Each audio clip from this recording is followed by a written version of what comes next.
My name is Allessandra Tilby, née Piazza. I was born in 1947, 3 years after the end of the Second World War, in San Antonio del Pasubio, a small mountain village in northern Italy with a spectacular backdrop of the Dolomite Mountains, specifically Monte Pasubio. The majesty of these mountains and the family history that they hold for me remains deep within my soul, even though I left as a young child. To understand the situation that led my family to leave such a place, you have to understand its history. The most treacherous battle of World War I took place in the Italian mountains. Even amid the carnage of war, the battle in the Dolomites was like nothing the world had ever seen. The First World War, or the Great War, lasted from the 28th of July 1914 to the 11th of November 1918. Just 28 years later, World War II began in September 1939 and ended in September 1945. The loss and suffering was this time to be borne by the descendants of those who had survived the First World War. Every family in those mountains was touched by the horrors of yet another war. Every family lost loved ones. My father lost a brother. My mother lost her brother, my uncle, who gave his life to save an entire village of old men, women and children. He was awarded the Medaglia d'Oro, the highest award for bravery in Italy. After the war, life was very hard. The economy was destroyed and the people struggled to find even the most basic of food and other supplies.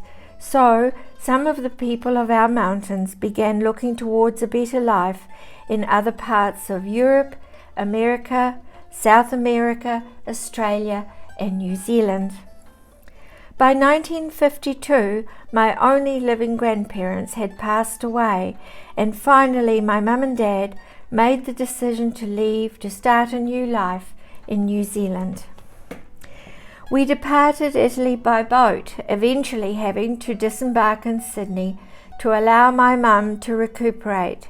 She had become ill to the point of almost dying, cared for by an Italian family, then on recovery put onto a Sunderland flying boat for New Zealand. 2 of these planes are now in the Motat Museum in Auckland. Those early days and years in New Zealand were fraught with difficulty. Also, at the time, Italians coming to New Zealand were not treated well. They were generally looked upon as second-class citizens. They were called wogs, a particularly derogatory term, and Mum and Dad found it very hard to make friends. Eventually we moved into our own home, albeit a very old place. It had no water supply to the inside of the house, just a large water tank outside, and there was a rather scary long drop toilet. I will never forget the outside long drop, and I'm sure that's where I developed my fear of spiders. Once I turned 5, I was so looking forward to going to school, but my time at school those first years were not a happy experience. I was different. My clothes were homemade. I spoke little English. I was a wog, and therefore a prime target for the bullies. They were tireless. I was bullied in the playground and on the bus daily, and I remember I was miserable. I coped, however, because my dad taught me not to be a victim.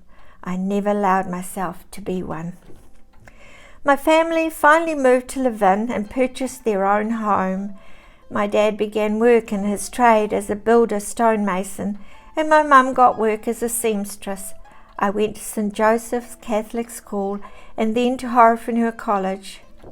These were happy years. I enjoyed school, did well in my studies, made friends, and played lots of sport, including tennis, netball and basketball, which I know I would not have been doing had I grown up in Italy. My parents and I returned to Italy when I was 19. It was our first trip home in 15 years. Much had changed. On our return, my next move was to Turangi, where I joined the Italian company Codelfa Cogefa that had come to New Zealand to work on the Tongariro Power Project. They needed someone who was bilingual, and I got the job. This was a special time in my life. I had my own little house. Working at the office was like being in Italy, and the language and customs were just as if I was in Italy. I worked with Codelfa as Mr. Del Favo's PA for 14 years. It was very rewarding in so many ways.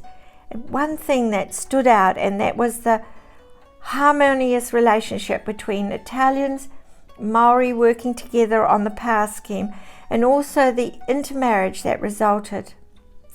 Turangi was a very good example of respect and tolerance between three cultures, European, Maori and Italian. After Turangi, I travelled some more with my husband and family, spending time in Thailand and Indonesia. We returned to New Zealand in 2000, living first in Auckland and then Tauranga. In 2010, I joined Multicultural Tauranga. My duties were on the committee initially and then serving as secretary for several years, but my passion was special projects centred around the more creative events. I am now a life member and I enjoy so much working with migrants.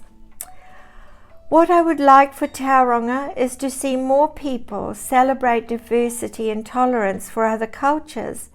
I hope that by sharing our personal journeys, we might achieve a greater understanding of all the different cultures we have here and the difficulties they face. But I would also like to see a greater understanding by our diverse cultures of our Maori heritage. I don't usually talk about my story, but one of the reasons this project resonated with me was because of the significant Maori-Italian connections I have observed in my life or been told about. Whenever I introduce myself as Italian-born, it inevitably brings up stories like the significant involvement of the Maori Battalion in Italy in World War II. The Maori Battalion arrived in Italy in 1943, fighting in many famous battles.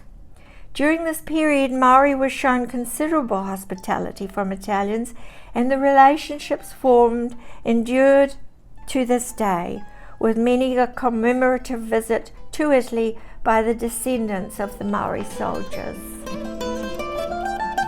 Thank you.